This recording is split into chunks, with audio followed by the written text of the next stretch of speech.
Hello বন্ধুরা, আজকে আরেকটা নতুন ভিডিও নিয়ে আপনাদের সামনে আমি উপস্থিত হয়েছি। কিন্তু আজকে অন্যরকম একটা ভিডিও। সেটা হচ্ছে আজকে ঘূর্ণিঝড় রিমেলের যে কি তাণ্ডব চালাইছে ওইটা আমরা আপনাদের দেখাবো।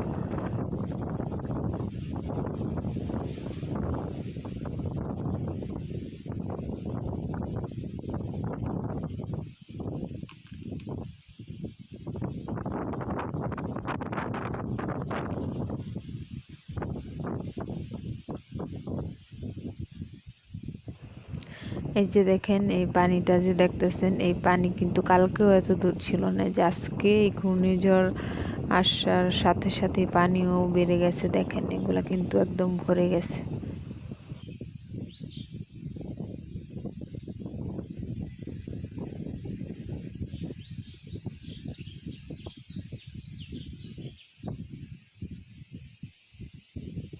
দেখেন, এটা কিন্তু নদী না, এটা কিন্তু বিল। কিন্তু আপনারা ঢেউ দেখলে মনে করবেন যে এটা কিন্তু নদী, আসলে এটা কিন্তু নদী না, এটা কিন্তু বিল। এখানে কিন্তু আমরা কয়েকদিন আগেও আমরা ধান চাষ করছি।